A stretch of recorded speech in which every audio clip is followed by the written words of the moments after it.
शरीर कहा हम बिना शरीर के हैं, केवल शरीर में परिलक्षित होते आभास होता। हम का मतलब उनका संतों से था। कभी हम विदेह हैं, हमारी शरीर ही नहीं है, हम केवल शरीर में परिलक्षित होते। महाराज हम देखते हैं आपकी रोज मालिश की जाती है, आपको नहलाया जाता है, कपड़े बदले जाते, आप भोजन भी करते हो, हंसते हो, बोलते हो, डोलते हो, चलते हो, और आप कहते हो भाई हम शरीर हाड़ मांस हैं ही नहीं। ये मेरी समझ में बात, ये वाणी। तो महाराज जी हंसने लगे, मुस्करा दिए और उठ करके चौकी से खड़े हो गए। उन्होंने उस देवी से कहा अच्छा तुम अपनी बाहें, अपना हाथ फैलाकर तुम हमको अपनी बाहों में पकड़ो। तो अब महाराज जी सामने खड़े हो, हाथ ऐसे मार रही, उसका हाथ हवा में ऐसे तैर गया, इधर से मारा हाथ तैर कर उधर चला गया, इधर से मार रही तो हाथ तैर कर उधर निकल गया। और महाराज जी सामने खड़े खड़े हंस रहे हैं, बिल्कुल सामने, लेकिन वो ऐसे कर रही तो कहीं कुछ नहीं, जैसे हवा में हाथ चल रहा। जब वो थक गई तब चरणों पर गिर पड़ी, अरे कहा गुरु महाराज बिल्कुल आप सत्य कहते हो, संत सदगुरु हाड़ मांस हैं ही नहीं, ये तो बस जीवों के उद्धार के लिए परलोक में प्रतीकात्मक रूप से हाड़ मांस में। यहाँ उन्होंने नर्तन धारण किया है, आप अमर देश के वासी हो, कुल मालिक हो। कहने का मतलब ये कि यहाँ आकर के संतों महापुरुषों ने आवाज़ लगाई, और फिर काल पुरुष ने देखो एग्रीमेंट होता है उनका सबसे महत्वपूर्ण एग्रीमेंट समझौता। समझौता नहीं कहा जाएगा, वरदान मांग लिया। जब यहाँ जीवों को लेने के लिए वरदान मांग लिया था, इसमें सबसे महत्वपूर्ण वरदान था कि सतयुग त्रेता द्वापर माही तीनों युग जीव थोड़े जाही, चौथा युग जब कलयुग आई तब हम आपन अंश पठाई। क्या आप हमको वरदान देते जाइए कि हमने समय को 4 भागों में डिवाइड किया है। सतयुग त्रेता द्वापर हमारे नाम रहेगा, इसमें हम खुद अवतार लेंगे, हमारा जोर रहेगा, आप गुप्त रहेंगे।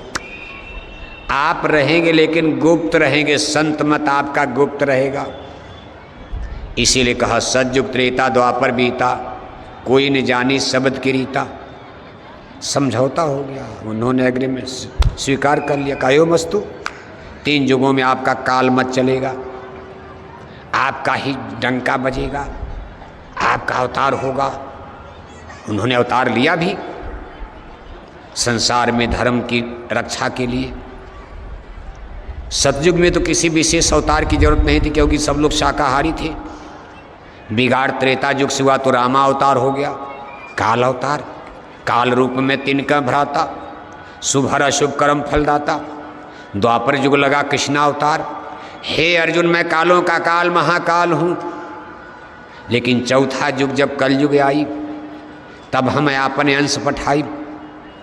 उसी समय समझौता है कि जब जब धरती पर कलयुग लगेगा, ये कलयुग संतों का रहेगा, दयाल पुरुष के हवाले रहेगा।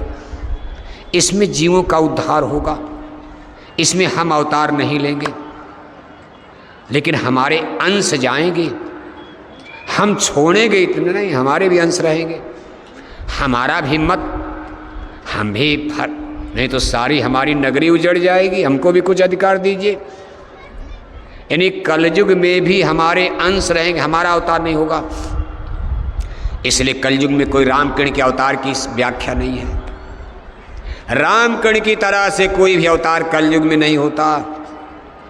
कलयुग में संत अवतार, अगर काल की शक्तियाँ आती हैं तो अंश रूप में आती हैं। और ये वरदान उन्होंने क्यों मांग लिया? कहा जब कलयुग में संत जाएंगी, इसके पहले हम अपनी शक्तियों को भेजकर कई मतांतर खड़ा कर देंगे। इन्हीं के रूप में साधु सन्यासी बनाकर दुनिया समझ ही नहीं पाएगी कि ये रास्ता सही है, कि ये रास्ता सही है। और देखो उन्होंने तमाशा कर दिया। महाभारत काल के बाद जब धरती पर कलयुग लगा राजा परीक्षित के जमाने से, तो सबसे पहले काल की शक्ति के रूप में महात्मा बुद्ध जी का जन्म होता है। महात्मा बुद्ध का नाम आप सुनते हो। ये काल की अंश शक्ति हैं। इनको थोड़ा सा ज्ञान भी मिला, इंटेलेक्चुअल लाइट इसको कहते, बौद्धिक प्रकाश। महात्मा बुद्ध से जब पूछा जाता था ईश्वर है तो मौन हो जाते थे, न यस बोलते थे न नो बोलते थे।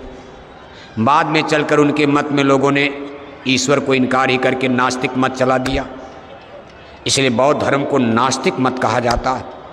नास्तिक मत माने जिसमें ईश्वर को नहीं माना जाता, आत्मा को तो मानते हैं। ये काल मत जारी हो गया, लाइट ऑफ एशिया हो गए। उस समय द्वापर युग तक वैदिक धर्म चल रहा था, एक धर्म था। काल प्रभु ने कहा एक धर्म से तो गड़बड़ हो जाएगा, कई धर्म खड़ा कर दिया जाए। महात्मा बुद्ध को भेजकर बौद्ध धर्म खड़ा करवा दिया, महावीर साहब को भेजकर जैन धर्म खड़ा करा दिया, इब्राहिम साहब को जन्म दे दिया इजराइल में, यहूदी धर्म खड़ा करा दिया, यहूदी। महाभारत काल के बाद राजा महाराजा हस्तिनापुर में मर गए, यादवी शक्तियों का विनाश द्वारिकापुरी में हो गया। भगवान कृष्ण के 59 लड़के थे, 8 रानियां थी। 59 लड़के में कई दर्जन लड़के उनके यादवियों की लड़ाई में मर गए थे द्वारिका, फिर भी कई दर्जन बचे थे। 59 लड़के बहुत होते हैं। ये लोग भाग करके कुछ पश्चिम की तरफ गए, मिस्र, इजराइल। भगवान कृष्ण के ही औलादों ने, उनके ही बच्चों ने मिस्र, जिसको इजिप्ट कहा जाता, इजराइल, वहाँ जाकर के स्टेट कायम किया। यानी 5000 बरस पहले लंदन, अमेरिका, उधर स्टेट था ही नहीं। सारी सिविलाइजेशन, कल्चर, ये जो इतिहास ईरान, इराक, चीन लेकर के, इसलिए भारत को the great master of the world है। भारत को तब विश्व गुरु, गोल्डन बर्ड, सोने की चिड़िया कहा जाता था। आप कहोगे लंदन अमेरिका तब कहाँ था? ना, लंदन अमेरिका में चड्ढी पहन के लोग जंगल में घूम रहे थे, एंग्लो इंडियन, आदिवासी कोल भील की तरह जंगल में। अमेरिका की खोज तो अभी वास्को डी गामा के भूलते भटकते जहाज ने कर दिया 500-600 बरस पहले। अमेरिका में क्या था? यूरोप के अंग्रेज ही जाकर अमेरिका को डेवलप कर डाले। आज अमेरिका दुनिया के सुपर पावर।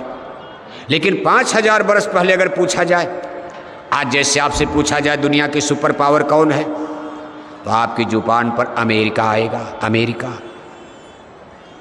लेकिन 5000 बरस पहले जब जदुवंश कृष्ण ने अवतारा, हुई हैं हरन धरन अगभारा, जब जदकुल में भगवान जोगेश्वर कृष्ण ने जन्म लिया, उसमें संसार की सुपर पावर कौन थी? तो जो इतिहास के पन्ने बताते, धार्मिक इतिहास, हस्तिनापुर को माना जा रहा। हस्तिनापुर लाखों बरस पहले त्रेता युग में अवधपुर, अयोध्या, जहां राम ने अवतार लिया। द्वापर युग में ये शक्ति हस्तिनापुर चली गई। आज कलयुग में ये शक्ति अमेरिका चली गई है, सुपर पावर। संसार की सारी सिविलाइजेशन भारत के चतुर्दिक घूम रही थी, इसलिए भारत को दुनिया देखती थी। तब इसको भारत नहीं कहा जाता था, जम्बूद्वीप, सिंघलद्वीप, आर्यावर्त, ब्रह्मावर्त, इसके अलग अलग नाम थे। तब ईरान, इराक सब भारत था, अफगानिस्तान। अब तो ईरान, इराक, जिसको कैकेय देश कहा जाता, जहाँ से महारानी कैकेयी, अयोध्या के राजा दशरथ से शादी हुई थी, ईरान, इराक को कैकेय देश कहते थे। अफगानिस्तान को गांधार देश, जहाँ मामा शकुनी का राज। पाकिस्तान को सिंधु देश, जहाँ राजा जयद्रथ का राज चलता था। पूरब में मलाया, सुमात्रा, बोर्नियो, जावा, सुमात्रा, इन सब कुछ अखंड भारत। अब हम वर्तमान में तो उस चीज़ को समझ नहीं पाते, पीछे का इतिहास। अंग्रेजों ने गड्ढमड इतिहास लिखवा दिया अपने राज में ज़बरदस्ती, हमारे सारे इतिहास को सत्यानाश करवा दिया, दबा दिया राम कृष्ण का सब। लेकिन कुल मिलाकर के देखो, भगवान कृष्ण के वंशज ये लोग भाग करके जब पश्चिम दिशा में जाते हैं, इन्होंने मिस्र में एक स्टेट कायम किया। मिस्र, जिसको इजिप्ट कहा जाता, मिस्र के बगल में ही इजराइल है, वहाँ भी इन्हीं लोगों ने स्टेट कायम किया। इन्हीं भगवान कृष्ण के वंशजों ने वहाँ स्टेट कायम किया। ये लोग तब गाय की पूजा से यहाँ करते थे, गौपाला थे, गाय पालते थे, लेकिन वहाँ पानी होने की बड़ी कमी थी, रेगिस्तान इलाका। लेकिन ये लोग गाय की पूजा अपने पूर्वजों के नाम पर गाय की पूजा करते थे। बाद में इसी धरती पर जब नबी मोहम्मद साहब का जन्म हुआ, उन्होंने गाय की पूजा का विरोध किया। कहा जानवर की पूजा क्यों करते हो, भगवान खुदा की पूजो। आलिलाही, अल्लाह एक है, एक ही पूजनी है। बाद में गाय को मारा गया। अरे कहा इसमें भगवान मिलेगा? गाय मारने की परंपरा, यानी जो कभी गाय की पूजा करते थे ग्वाला गोपाल, फिर वो गाय मारने वाला धंधा खड़ा हो गया। और अब तो कुछ कहना नहीं, अब तो झगड़े वाली बात हो रही है।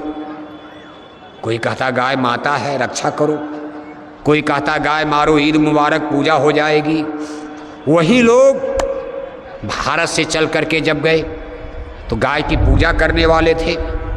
और बड़े मुद्दत के बाद, हजारों बरस जब बीता, जब दोबारा भारत पर लौटे तो आक्रमणकारी बन गए, आक्रांता बनकर, और गाय मारने वाले बनकर वापस लौटे। फिर सब इतिहास आप जानते हो। यहीं से देखो मोहम्मद साहब को जन्म देकर काल प्रभु ने, इनको भी निरंजन प्रभु ने ही भेजा।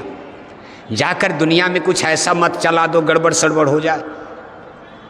दीन ईमान इस्लाम, ईसा मसीह को भेज करके ईसाई धर्म चला दिया। इतने प्रपंच इन्होंने खड़ा कर दिया।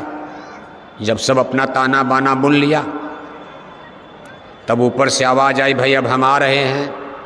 सतलोक से आवाज़ आई, भाई कलयुग हमारा है, हम धरती पर जन्म लेने वाले, अवतार लेने वाले जीवों को जगाने के लिए। तो काल प्रभु ने कहा महाराज खुशी खुशी आइए, स्वागत है आपका। हमने यहाँ इतना प्रपंच बखेड़ा, वैदिक धर्म को खंडित कर दिया। एक धर्म वैदिक धर्म, वैदिक धर्म भी काल धर्म ही है। राम और कृष्ण का वैदिक धर्म भी काल मत है। अब उसमें देखो दीन ईमान इस्लाम आ गया, बौद्ध धर्म आ गया, ईसाई धर्म आ गया, जैन धर्म आ गया, यहूदी धर्म आ गया, पारसी धर्म आ गया। अब किताब तो हजारों धर्म हो गया। कहा भाई हम आ रहे हैं। कहा महाराज आइए, कहाँ जन्म लेंगे आप? हिंदू के घर में जन्म लेंगे, मुसलमान चेला नहीं बनेंगे। अब किसी मुसलमान के घर में जन्म लोगे, हिंदू चेला नहीं बनेंगे। अब तो हमने धर्म के नाम पर दुनिया में प्रपंच ही रच डाला, अलग अलग खंड कर दिया। सही बात है। आज किसी छोटी जाति में कोई गुरु, जैसे रविदास जी, काशी नगरी में चर्मकार जाति में देखो, चमड़े का जूता चप्पल सीकर बाल बच्चों का गुजर हो रहा। हरिजन चमार बिरादरी में जन्म लिए काशी नगरी में। बड़ी जातियों के हिंदू लड़े, कहा चमार को गुरु बनाया जाएगा। जब चित्तौड़ की महारानी मीरा ने रविदास को गुरु मान लिया, मारवाड़ में, राजस्थान में, चित्तौड़ के राणाओं की बदन में आग लगे रे। कहा छत्री वंश की छत्राणी होकर सिसोदिया वंश, और तूने एक चमार को गुरु बना लिया। तुमको ब्राह्मण गुरु नहीं मिल रहे थे। आज भी वो समस्या है। महापुरुष सोच रहे हैं कि भाई हम कहाँ चलें। अब हिंदू के घर में जन्म लेंगे, मुसलमान